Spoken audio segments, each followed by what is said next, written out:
Maria waved a hand. Oh, leave us alone with your talks of politics and adventure stories and God knows what else, Lily. We're too busy with serious talk to be bothered with your nonsense. A question about society. The table went silent. All eyes were on me, even those of Gertrude, who normally was content to stay in her own little world. I cleared my throat. Does anybody know a Mr. Rickard Ambrose? Holding my breath, I waited for an answer. If he was nothing but a simple government official, they wouldn't know of him. But if not, if he was somebody more important, or rich, or powerful. Maria laughed a high, nervous laugh, somewhere between hysteria and giggling. Oh Lord, Lily, you're so funny. Do you honestly mean to tell us you don't know who Rickard Ambrose is? I mean, the Rickard Ambrose. Sweet and solid. No, I said, suddenly feeling stupid in comparison to my sister Maria for the very first time in my life. I didn't like the feeling. Have you met him? Met him. Now Anne joined Maria's laughter. It wasn't considered polite for a lady to laugh at someone, but when they were in the family circle and I was the subject of their mirth, they frequently seemed to forget that rule. Silly girl. Of course we haven't met him. No one has been that lucky. I have. And be careful about who you call a silly girl. Then how do you know who he is? I asked politely, suppressing the urge to chuck a salt shaker at my sister's head. Maria rolled her eyes as if this should be obvious. We've heard the talk, of course. Half of London has been talking about nothing but him for the last 3 months, ever since he's returned from the colonies. It must have been the wrong half of London, because I hadn't heard the talk. I fixed a glare on the twins. They were annoying enough under normal circumstances, but now that they knew something I didn't, their level of annoyance had passed the point of tolerance. Well, what does the talk say, exactly? The twins exchanged a meaningful glance. That he's tall, giggled Anne. That he has eyes as dark as night, said Maria, fluttering her eyelashes. I wouldn't say like the night, I mumbled. More like the sea on an overcast day. They ignored me. That he's mysterious, continued Anne in the same annoying sing-song. He landed out of the blue a few months ago at the port of Dover, returned from God only knows where in the biggest ship they've ever seen down there, with an army of servants and armed guards, and he started buying up property all over town. Nobody has been able to find out who exactly he is or what he wants, and they haven't failed for lack of trying. Half of Fleet Street, 8, has been after him for weeks, but still nobody knows where he or his fortune came from. Fortune. So he was rich, then. Yes, I could see by the longing sparkle in my sister's eyes that he was. Rich and powerful. Slowly, I put down my knife. I didn't feel much like eating, all of a sudden. That he's secretive and secluded, added Maria, the corners of her mouth going down. He's practically shut himself up in that place he's had built in Leadenhall Street, almost never comes to any balls or dinners. And if he does, he acts as if the ladies in the room don't even exist. The corners of her mouth went down a little farther, and her delicate white hand tightened into a fist. At any other time, I might have enjoyed speculating about the reasons behind this, but right now I was far too busy. On top of half a bowl of porridge, one now had a big lump of information to digest. Government official my ass. Mr. Rickard Ambrose was considerably more than an official. Considerably more dangerous. An official had to answer to the government. This man, did he answer to anyone? Again, I remembered how his henchman had hauled off the fat swindler into the mist. For the first time I realized that I had no idea what happened to the fat man. I didn't even know whether he was still alive. And then there was the question of which mysterious methods Mr. Rickard Ambrose had employed to acquire the fortune he apparently possessed. Not by inheriting it from a noble ancestor, apparently, which was the approved method for good, upper-class English gentlemen. I had to swallow to get rid of the lump in my throat. You mentioned his wealth. How wealthy is he, exactly?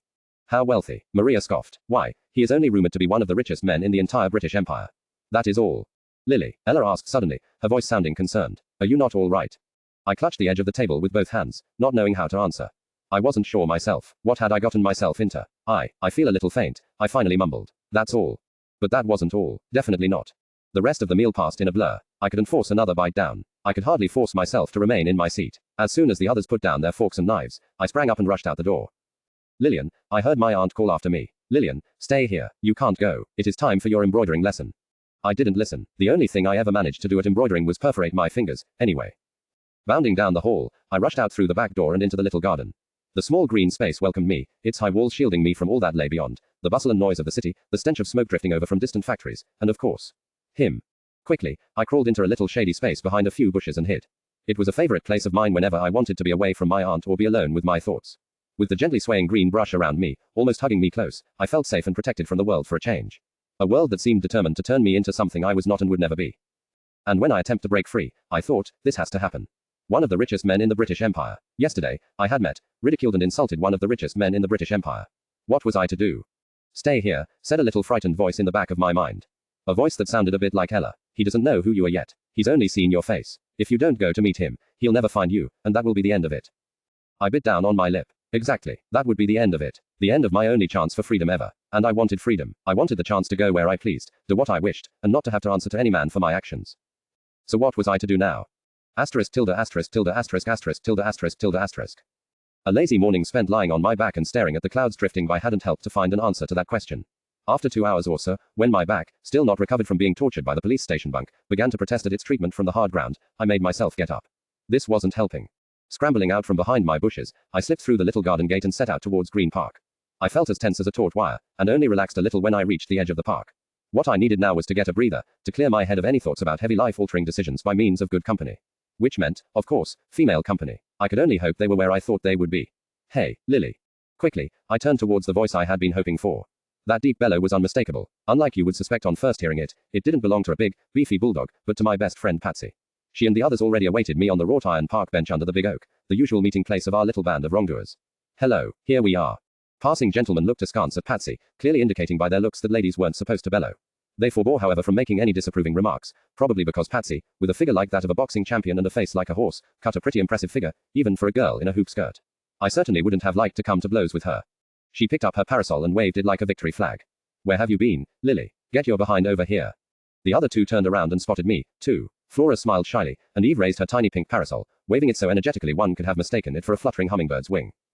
Patsy is holding a speech, she yelled across the remaining distance.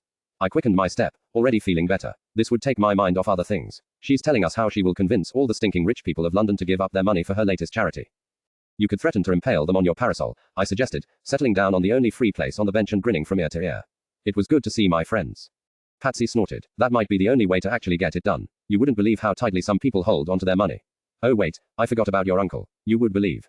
I would, I concurred. So, what is this charity event you're organizing? Patsy rolled her eyes. Ask rather how many dozen I'm organizing. One in favor of the workhouses, one in favor of St. Vincent's Orphanage, one in favor of everything you can think of, and I'll be lucky if I get more than a few pennies for any of them. But it's the event in favor of women's suffrage that has me really worried.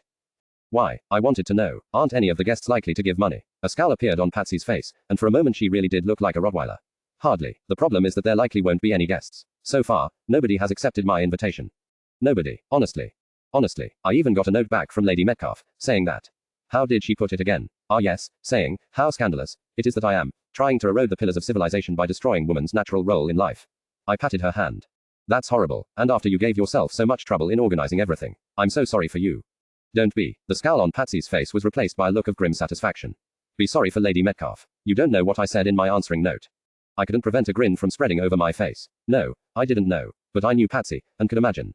By the way, I asked, how did the election go?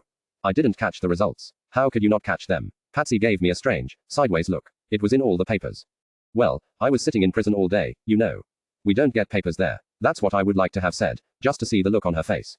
But I didn't. My friends didn't know anything about my little adventure on Friday, and if I could, I wanted to keep it that way. They didn't need to know what a fool I had made of myself. It had been a crazy idea from the beginning, this whole dressing up as a man thing, and I just wanted to forget it as quickly as possible. So instead, I said. I was busy, very busy. Well, you didn't miss anything worth hearing. Patsy stabbed at the air with her parasol, as if it were a conservative politician. You want the result. A landslide victory for the Tories, of course. The Whigs were flattened, so no reforms on women's suffrage, nor on any other sensible subject by the way. A depressive silence fell over our little group for a while, and the morning, which had seemed cheerful right up until then, suddenly wasn't quite as enjoyable anymore. Without warning, Eve clapped her hands together and woke us from mourning over our lost freedom. Time for a little cheering up. Look what a treat I've brought. She fished something out of her pocket and held it out. 4 brown, rectangular objects. They didn't look very appetizing. What are those? I asked, suspiciously. It's a new invention, just come on the market, Eve trilled excitedly. It's chocolate. Don't be silly. Chocolate is a drink, Patsy objected. It's not solid. Not usually, no. But, she lowered her voice conspiratorially, this fellow, Fly or High, I think he's called, developed a method to make it solid. 9. I carefully tapped against one of the brown objects. It was quite hard, and it stays that way. A bit hard to swallow, wouldn't it be? No, it dissolves in your mouth. Really? Yes. Well, that's what it said in the advert, anyway. That didn't inspire much confidence in me. Why would anyone want to make chocolate solid? Patsy demanded. If it only dissolves again afterwards, what's the point? Oh, don't be such a stick in the mud. Eve was almost bouncing with excitement now. It's something new, something exciting. People call it a chocolate bar, and they say they're fantastic. So try 'em out already, will you? I spent all my pocket money on them. That final argument persuaded me. I knew enough about what it was like not to have much money to understand the sacrifice. Slowly, I took one of the bars of chocolate and carefully deposited it in my mouth. The others followed my example. A tense silence settled over our group as we waited. The bars didn't explode or attack our teeth, which was a good sign to begin with. On the other hand, they didn't taste much like anything, at least at first. Then, the brown stuff suddenly started growing softer and softer, and the taste began to flood my mouth. I started licking and chewing faster and faster. Goodness, Flora fanned herself. That really isn't fair, to have something that looks so plain and unappetizing, and then have it attack you like that. Dear me, dear me. Is it good? Asked Eve, who still hadn't put her piece into her mouth, but seemed to be anxiously awaiting our judgment. I sighed contentedly. Finally something that made me forget my troubles for a minute or two. I opened my mouth long enough to say, more than good. It's yummy, the best thing I've ever tasted. The fellow who invented it, has he been knighted yet? I don't believe so. Just one more sign that there's no justice in this country, I groaned, and Patsy as well as Flora nodded their consent, chewing energetically. So we have one more thing on our to-do list, laughed Patsy, in her deep, throaty horse laugh. Achieve women's suffrage and get the inventor of solid chocolate bars knighted for his achievements. Suddenly despondent, she shook her head. Sometimes I just despair and think that women will never have equal rights with men in this lousy excuse for a country, she sighed. We might as well forget about campaigning for women's suffrage and just start dressing up in men's clothes for the next election. I coughed, and almost choked on my chocolate bar. Luckily, the others were too busy with eating to notice, and I quickly forced it down. Eve cleared her throat and winked at her large friend. Not to put too fine a point on it, Patsy. That might work for you, but I doubt the rest of us could pull it off. Patsy pounded the ground with her parasol. And why I and not the rest of you, Eve? Because, my dear Patsy, you have a nose like a lumpy potato and enough bone in your chin for 3 good men. If we put you in a suit, everybody would bow to you and call you sir. Do you want a parasol hammered on your head, Eve? Not particularly, no. Then I suggest you quickly take yourself out of my reach. Eve sprang up laughing, snatched up a bird and racket I hadn't seen before and gaily ran off into the park, dancing around, hitting the bird, catching it with the racket and hitting it skywards again. She missed as often as she hit, but that didn't seem to bother her. I don't think I could do it, Flora offered shyly. Dressing up as a man, I mean. You could, Patsy, but not I. Of course you could, Flora. Patsy gave her a hearty slap on the back that almost catapulted the little girl off the bench. Come, Lily, back me up. Everybody could do it, couldn't they? I contemplated the question carefully for a moment. No, I said, finally, shaking my head. I think I would end up getting thrown in prison and landing myself in all sorts of troubles I hadn't counted on. Asterisk tilde asterisk tilde asterisk asterisk tilde asterisk tilde asterisk my friends and I continued to sit long after that on the little bench under the oak and discussed politics, fashion, and the folly of men. But I had to admit that once the soothing effects of the wondrous solid chocolate waned, Mr. Ambrose intruded more and more often on my thoughts. Patsy kept shooting suspicious glances in my direction. Of our unofficial little secret society for women's suffrage, she was certainly the most observant one, Eve being too hyper and Flora too shy to remark anything. Patsy noticed my altered behavior, how I sometimes stared into the air without seeing anything, how I crossed my arms more often than usual as if about to confront an invisible enemy. I'm sure she would have said something if the other two hadn't been there. So I made sure I was the first to leave, excusing myself on account of having to help my aunt with supper. If she wanted to find something out, Patsy could be determined as an Ascot racehorse, 10, and I didn't want to get trampled underfoot. I didn't go home immediately, though. My beloved aunt wouldn't appreciate any help in preparing a meal she considered far too simple for such a good family as hers. Instead, I went around the little clump of trees in Green Park to a small pond, and fed the ducks for a few minutes. They seemed to appreciate the pieces of dry bread I threw them very much, and it soothed my nerves. Although I felt miserable right now, it was good to know that at least I could make somebody else happy, even if it was only some silly, feathery little beast. The last piece of bread landed in the pond with a soft plop. I turned and started towards home. The rest of the day flew by in a whirl of disjointed images. It seemed to take no time at all until I stared at the candle on my nightstand. Around the lone candle flame there was darkness. I was lying in my bed, listening to Ella's steady breathing in the other bed across the room and staring into the flame so hard it almost hurt my eyes. This is it, I thought. If I blow out this candle, the day will be over and there will be only one day left before Monday. One day before I have to face him or forget my dream of freedom. What would I do? More importantly, what would he do if I did the wrong thing? He was no jolly fat Bobby who would laugh the whole thing off. He might do anything, and a man with his position and power actually could do just about anything he wanted, to me and to my family. Getting me arrested for disturbing the king's peace, ruining my uncle's business. The possibilities were chilling, and not unlikely to come to pass. I remembered every cold, hard line of his face. Mr. Ambrose definitely didn't look like the kind of man who appreciated being made to look like a fool. But this was my only chance. The only chance I would ever get to be free. For the first time in my life I was afraid of the dark. But I screwed up all my courage, leant forward and blew out the candle. Asterisk tilde asterisk tilde asterisk asterisk tilde asterisk tilde asterisk. The next day was even worse. In church, I didn't hear above 1 word in 10 of what the Reverend was saying. I tried not to look at him too much because I knew of whom a tall black figure with a stern expression would remind me. Only Reverend Dalton wasn't half as good looking as he. What did I do once I got home? I honestly couldn't say. Maybe I actually went through one of my aunt's embroidering lessons for once. Ella was starting to look worried whenever she glanced my way. I would have liked to reassure her, tell her that everything was all right, but it would have been a more blatant lie than even I was capable of. Evening came, and then the night. I lay in my bed again, staring at the candle and wondering whether to blow it out or not. If I did, that was it. No more time to think or evade. It would be Monday, my first day at work, or in prison, if he put his mind to it. What was he going to do to me? I crossed my arms and rolled myself up into a tight, protective ball. Why oh why did things have to be so difficult? Why couldn't I have a job and my independence without having to fear retribution from one of the most powerful men in the British Empire? Maybe, if I didn't blow out the candle, I wouldn't fall asleep and tomorrow would never come. Yes, that sounded like a good plan. I lay there, gazing up at my protection, the candle, and wishing fervently that tomorrow would never arrive. Suddenly, a gust of wind from the open window ruffled the curtains and blew out the candle, plunging me into darkness. Not fair. Empire House. I awoke and thought, oh God, please don't let it be Monday. Beside me, in the other bed, Ella yawned and stretched, looking first out of the open window, through which bright, golden sunlight streamed into the room, then turning to beam at me. What a beautiful Monday morning. Thank you very much, God. Faced by the inescapable fact that Judgment Day was upon me, I simply lay there for a while, contemplating my doom. Ella, however, didn't seem to be aware of the fact that her sister was about to face a masculine monster from the pit. She was already up and dressing herself, humming a merry tune. Come on, Lil, she said, calling me by my nickname she only used when nobody else was around. Get out of bed, it's already 8:30. So what? I wanted to answer, but the words stuck in my throat. 8:30. In my mind I heard Mr. Ambrose's cool voice echoing, be at my office, 9 sharp Monday morning. 8:30. I choked. Yes, why? Not daring to waste time with an answer, I jumped out of bed, struggled out of my nightdress, and hurriedly started throwing on the dozens of petticoats that we poor females had to stuff under our dresses. What's the matter? Cried Ella, alarmed. I have to be somewhere at 9. My own voice was slightly muffled because I was trying to force my way through 3 petticoats at once. Where? Can't tell you, but it's frightfully important. Please, Ella, help me with these infernal things. I think I'm stuck. Here, let me. Ella, ever the helpful spirit, didn't even think of questioning me. Instead she untangled the knotted mess of petticoats I had been trying to ram my head through, and then handed me my dress. Not that one, I said, shaking my head at my favorite, simple, gown. The other one. Now even Ella's curiosity was roused. She handed me the fancier of my 2 dresses, the one with lace trimmings she knew I hated wearing. When I had slipped into it, I rushed to the mirror and started untangling my hair. How do I look? Well, what do you think? Am I presentable? Ella stood behind me, watching something that was rarer than a volcano eruption in Chiswick, me, trying to make myself look stylish. In the mirror I could see her mouth open in a silent, oh, and a blush suffuse her cheeks.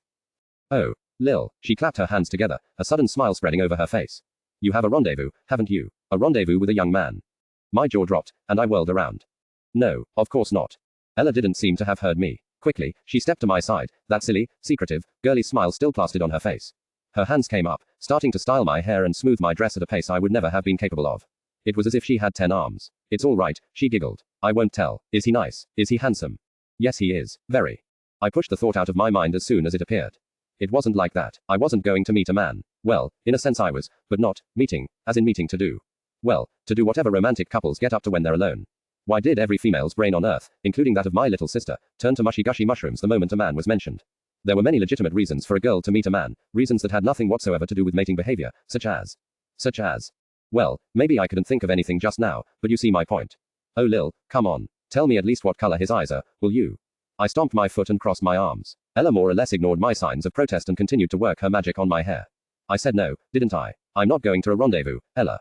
She just giggled again, and then winked. My dear, demure, innocent little sister, winking. And if my eyes didn't betray me, even conspiratorially, I quite understand, she whispered. You have to be discreet. Why was I even bothering to correct her? It would be good if she came up with her own explanation and I wouldn't have to engage in inventive truth modification again to spare her concern. But the thought simply drove me insane. I was going to meet Mr. Rickard Ambrose, and all the while my little sister would be sitting at home thinking that he and I were. I shook my head. This was no time for mushy-gushy irrationality. My interest in Mr. Ambrose was purely professional, and it didn't matter what anybody else thought. Did it? No doubt motivated by her concern for the welfare of my pining, love-struck heart, Ella finished my hair in record time. I took about 2 seconds to admire myself in the mirror. Really, Ella had managed to make quite a presentable lady out of her raw material, and then rushed towards the door. Over my shoulder, I threw my little sister a grateful grin. I'll owe you forever for this. Thanks. You are most welcome, she said, winking again. It was definitely conspiratorial this time. Dear God, had the world gone mad? I rushed down the stairs, past a bewildered aunt and out the door before she could shriek her protest. How much time was left until 9? Not enough, probably. I was just about to start sprinting off in the direction of Leadenhall Street when I spotted a cab, just driving by on the other side of the street. Huzzah, 11, my life was saved.